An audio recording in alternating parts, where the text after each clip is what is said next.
Dai Lee is the federal MP for Fowler, which takes in this part of Sydney. We've heard from the Mayor, the Deputy Mayor, and of course Di has lived a long life in Fairfield and she represents this part of the community. I have no doubt that your response would be similar to the Mayor's and many others, which is the best thing for locals to be doing is to stay away, Di.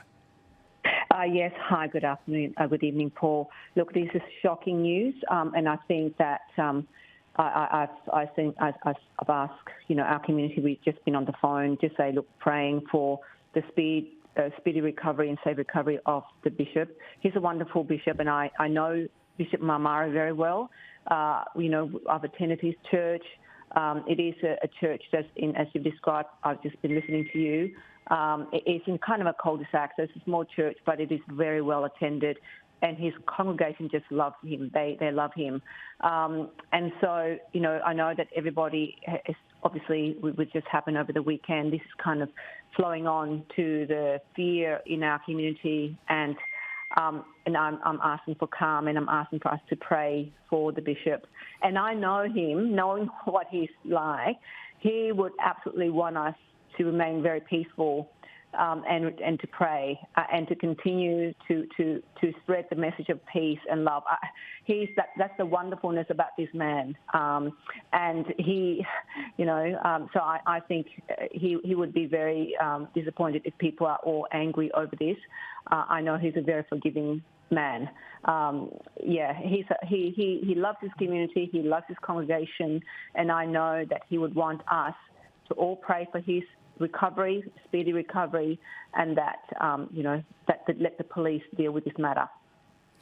Also, we have heard much of the character of the bishop, but also, as Ben Fordham has been updating us, the expectations are that whatever injuries he has suffered, they are not believed to be life-threatening, but obviously we've got our calls into the relevant hospitals to get the latest and further information. Yeah. You can see the sense of chaos that's been out the front of the church for a while. We're now bearing down on, 2.5 hours since the incident actually took place. Now, I have to say these are not live pictures. We've lost the connection right now to the cameraman. As soon as we have the option to take live pictures, we will. These are a series of pictures that probably were maybe the best part of 30 minutes ago. But Di, again, the role of the bishop in the community, clearly an awful lot of people feeling a great amount of love for this holy man. But again, tell me more about this bloke.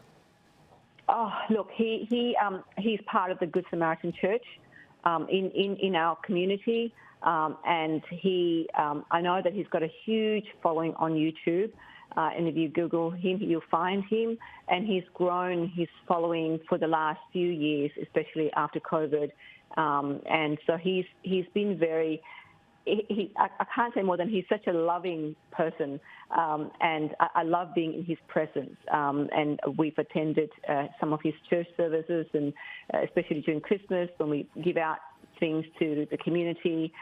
He's full of, I know it sounds kind of, means nothing to many people, but I meet many people, and he's one of the most genuine and authentic, bishop that I know. I mean, there are various Assyrian churches in our community, by the way. He's one of them. There's another, Assyrian church of the east as well. So there are quite a few different bishops for different churches in our area. So he's one of them, just one of the many, one of the few. All right, Di, thank you very much for the chat. If we need to, we'll reach out to you again a bit later in the night, but obviously a very difficult evening for your community right now, as one of its beloved figures is now in hospital.